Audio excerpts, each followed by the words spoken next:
Corrupt Authority by yours truly.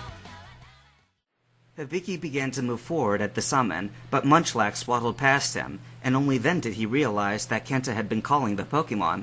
However, Kenta's eyes met him a moment later. "You too, Cloaked Assistant. I've got something to tell you." Kenta looked down at Munchlax, who was now standing beside him. He pointed at the officer, who was motioning to his Pidgeot and not looking at them. "Yawn." Munchlax's mouth opened wide, and Hibiki saw a strange mist leave the fat little Pokemon's jaws. It blew over to the police officer and his Pidgeot just as they were standing side by side. In an instant, both slumped to the ground, and the cop looked up at Kenta through half-closed eyes. What did you do to me?" "You're going to sleep for a while," Kenta responded cheerily, his usual smile back on his face. "No hard feelings, but you had to stay here for now. I don't want you calling for backup as long as I'm still anywhere nearby." The patrol Pidgeot flapped its wings feebly, and Kenta wondered if it was attempting a last-minute whirlwind attack to keep out of danger. The officer's eyes drooped, yet he remained focused on Kenta with what little he had left of his consciousness. Who are you?" Kenta took a dramatic half-bow. "Why, I'm Brendan Birch, of course." The officer could make no more response. His body went limp, and he began to snore heavily.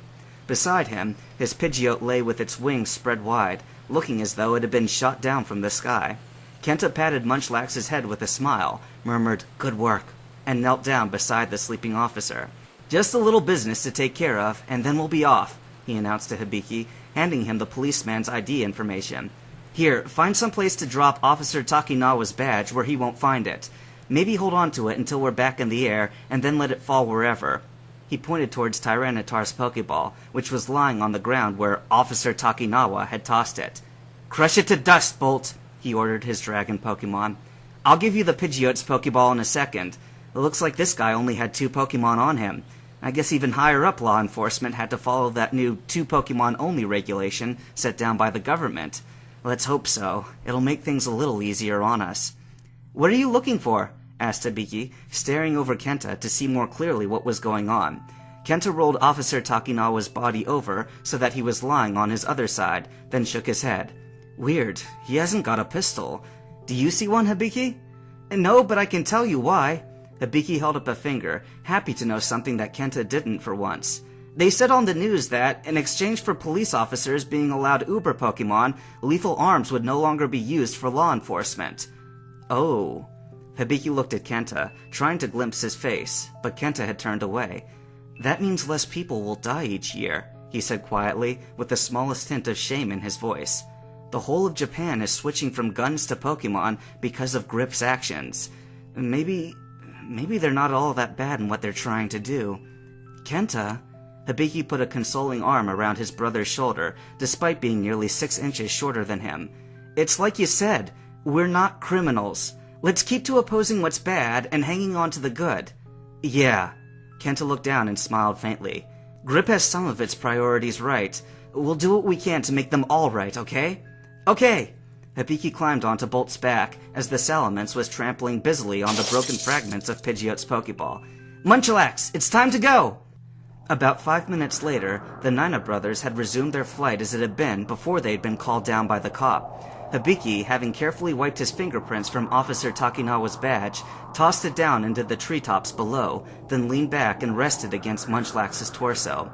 "I've got a question about the battle, Kenta," he declared, looking behind him at his older brother. Kenta looked back at him invitingly. "Fire away." "Bolt and that Tyranitar were about the same level, right?" "Uh-huh." Kenta patted the Salamence's head fondly. "Bolt may have been a little bit higher. We've been through 9 circles of hell over the past few months." "Yeah, but..." Hibiki waved his hand impatiently. "One brick break knocked out that Tyranitar completely from the picture. Was that really just a regular attack?" "Sure, it was just a little bit of something that I had a friend pick up for me at Celadon Department Store." Kenta knocked his fists together, symbolizing impact. "But you've got to realize stats and type advantages if you're ever going to be a Pokemon trainer someday, Hibiki. Bolt's attack stat is his pride and joy, and Brick Break is a physical move. But more importantly, it's fighting type." Kenta punched the air animatedly. "And against a Pokemon with a type combination of Rock and Dark, boom! That's a quadruple weakness. All clear?" "So why'd you do that aerial ace earlier?" "I was hoping to knock his item off." Kenta reached into Hibiki's bag and pulled out an oddly shaped bell on a string. See this? It's a shell bell. This is the perfect thing to have when you've got a really strong fighter Pokemon on your team, but no healing items to keep up its health. With every attack you make, it restores hit points to your Pokemon. He made a grimacing face. If that Stone Edge of his had hit first, Bolt would have been crushed, and Tyranitar probably would have risen to full health. That was a closer match than you know, dude. Kenta's comment set off another question in Hibiki's mind. Still seeing no signs of Azalea Town in the distance, he let it go freely. That sure was close. How'd you know to give Bolt a Cherry Berry in advance? I didn't know Tyranitar could learn Thunder Wave. Yeah. Kenta scratched the back of his head, looking uncomfortable. Again, good thing I did, huh? Here's what you should understand, Hibiki. He put his finger upwards to indicate he was making a point. The Pokemon follows its trainer's personality if the two are close. I've been told that I'm a jolly kind of guy by many people. Do you believe that? I don't know. Marina tells me that you were always cold-shouldering her. Kenta twitched at hearing Marina's name, turned a little red, then shook his head rapidly. Besides the point. Anyway, Bolt here has the jolly nature, which appears to make his fire breath weaker than usual, but his speed higher, so he's pretty darn agile. What does this have to do with the Cherry Berry? I'm getting there!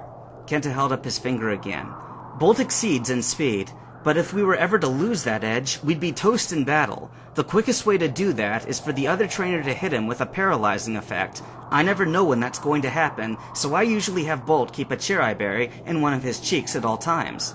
He saluted Hibiki briskly. A good Boy Scout is ready for anything. Hibiki eyed Kenta carefully. I'll say you were ready.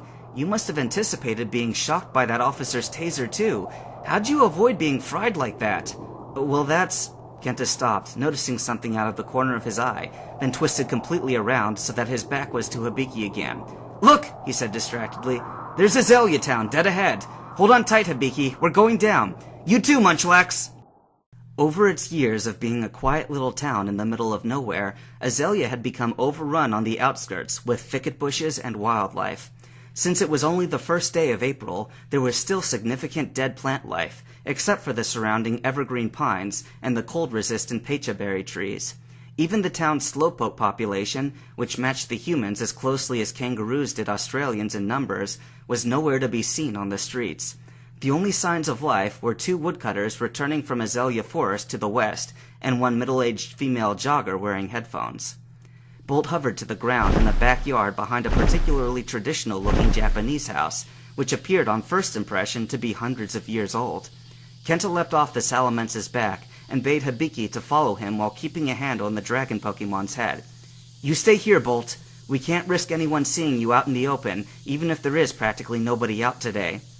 They walked around to the front of the house, with Munchlax waddling slowly behind, and Kenta knocked on the door.